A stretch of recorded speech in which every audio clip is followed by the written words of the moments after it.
Curfew भी लगाना पड़ा तो लगाएंगे, रेड लाइन पार नहीं करने देंगे, हम किसी इंतहाई इकदाम की तरफ नहीं जाना चाहते। मोहसिन नकवी ने वाजे कर दिया, कहते हैं इस्लामाबाद पर कब्जे की इजाज़त नहीं देंगे, इंतहाई कदम उठाना हुकूमत की मजबूरी होगी। गोलियां चल रही हैं, मजबूर मत करें कि गोली का जवाब गोली से दें। बोले हुकूमत ने सिंजानी में एहतजाज का कहा, पीटीआई का कोई जवाब नहीं आया। उसमें यह था कि हमने उनको कहा था कि आप एप्लीकेशन दें और आप संजानी चले जाएं, जाके वहाँ पे जो जगह डिस्ट्रिक्ट यहाँ की गवर्नमेंट है, डीसी साहब हैं, वो आपको साइन करते हैं ताकि ये क्लैशेस वगैरह ना हो। और हेड ऑफ स्टेट भी हमारे आए हुए, तो उसका भी ये इत्तेकाद है। और डी चौक में तो कभी पीटीआई ने भी उनके वक्त में भी, पीपल्स पार्टी ने भी प्रोटेस्ट किया, या मौलाना ने भी किया, बाकी पार्टियों ने भी किया। यहाँ पे डी चौक में कभी किसी को इजाज़त नहीं मिली है।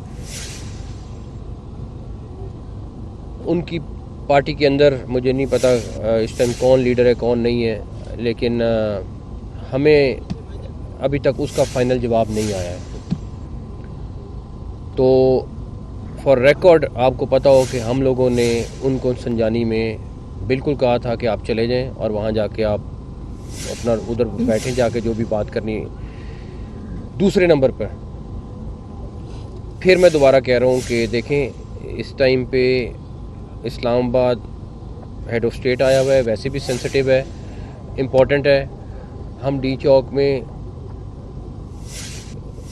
किसी भी एक्सट्रीम स्टेप पे हम नहीं जाना चाहते, लेकिन हमें वो रेड लाइन ना क्रॉस करें कि हमें एक्सट्रीम स्टेप पे जाना पड़े। पहली बात, उसके लिए चाहे हमें 245 लगानी पड़े, चाहे हमें कर्फ्यू लगाना पड़े, चाहे कोई तीसरा एक्सट्रीम स्टेप करना पड़े, हम जाएंगे। हम ऐसे नहीं कर सकते कि आप आएँ 10-5 हज़ार बंदे के साथ धावा बोलें, आके शहर पे कब्ज़ा करें, इसकी इजाज़त नहीं दे सकते। हाँ, ये आप हमारी कमज़ोरी समझें या अच्छाई समझें या बुराई समझें कि हम लोगों की जानें किसी सूरत नहीं देने। और जो दूसरी तरफ से जिनको आप लेके आ रहे हैं वो हैं पाकिस्तानी, लेकिन अगर कोई एक रेड लाइन है जो उनको भी पता है, उनको बता दी गई है कि वो है, अगर वो क्रॉस करेंगे तो हमें एक्सट्रीम स्टेप पे जाना पड़ेगा। दो चीज़ें क्लैरिटी है कि उन्होंने फ़ैसला करना है कि उन्होंने संजानी जाना है कि नहीं जाना है। हम इस वक्त ऑल्दो इस्लामाबाद हाई कोर्ट, और हमें सुबह, मैंने अभी चीफ कमिश्नर साहब को कहा है कि सुबह इस्लामाबाद हाई कोर्ट पे इन्फॉर्म करना है कि उन्होंने हमें कहा था कि आप बातचीत कर लें।